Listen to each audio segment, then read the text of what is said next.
Oh, welcome to the Scam Assassin. I am speaking to you from Nigeria today, and no, I'm just kidding. This is the latest scam that I've noticed. Now, there's a thing they say in the crypto space. When I talk about they, I mean morons who don't understand it.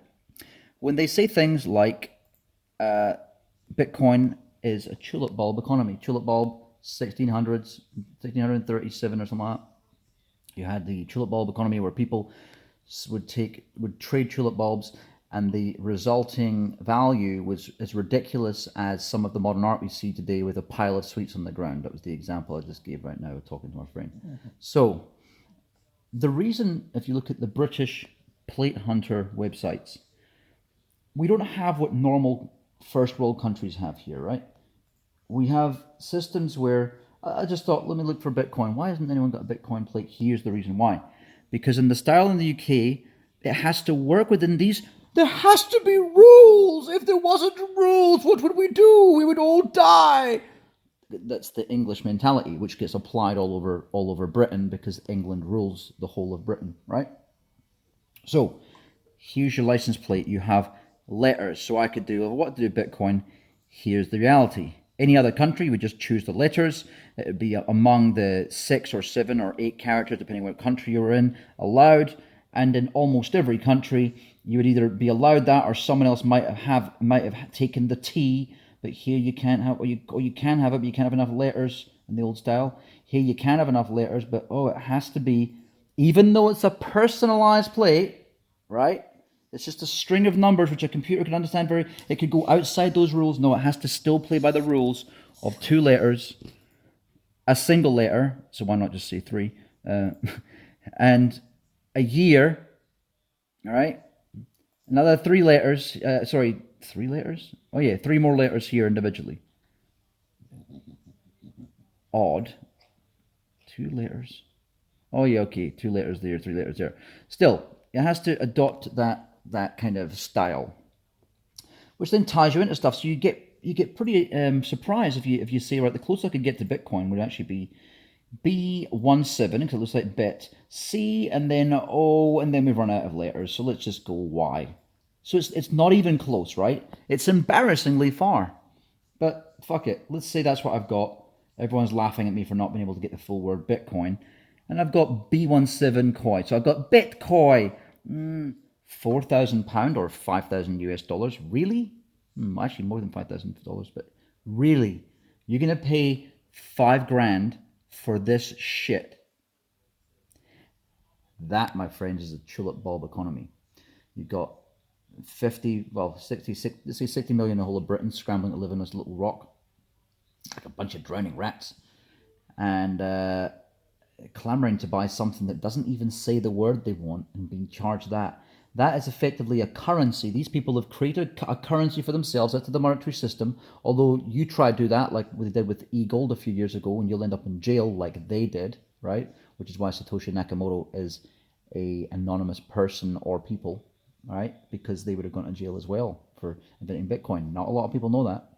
Bitcoin paved the way for all these things to arise, and this is why it's still going to be the gold standard, because it doesn't have a boss. Somebody tried to emulate it. It is the daddy. It is the real thing. It's not fool's gold, right?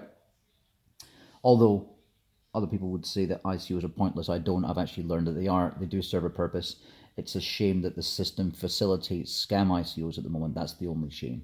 It's a shame that people like YouTube, Facebook, Twitter, and all the other usual suspects all facilitate actively, not by ignorance. They actively facilitate scammers, right?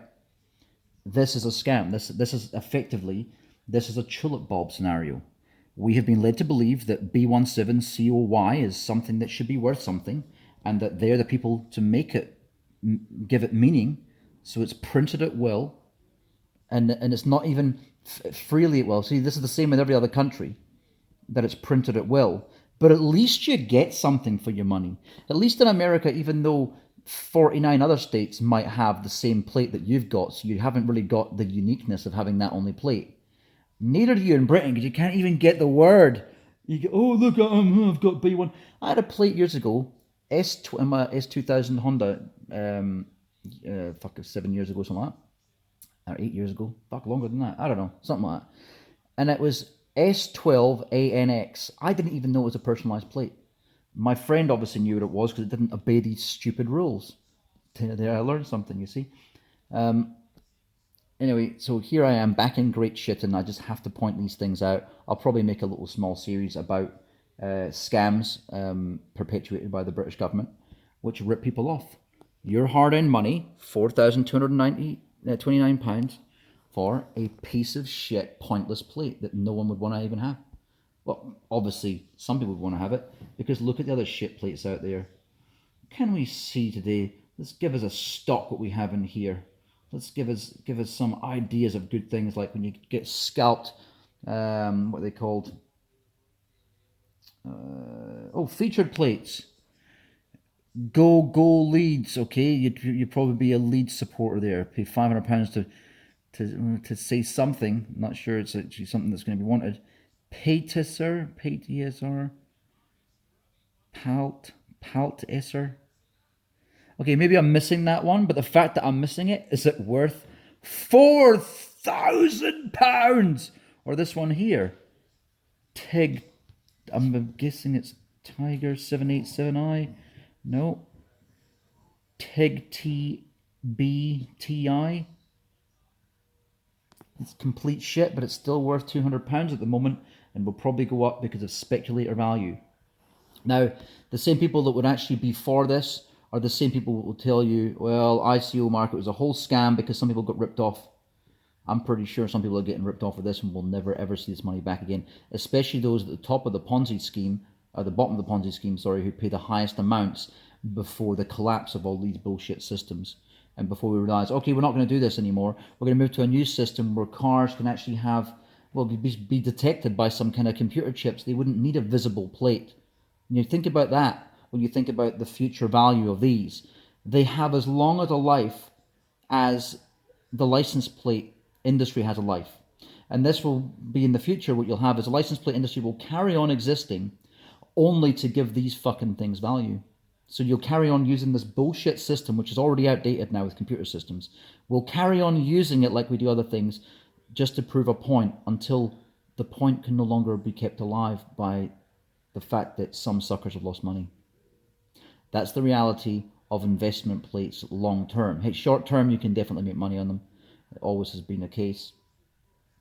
But long term, you're relying on idiocy continuing. All right? Just remember that.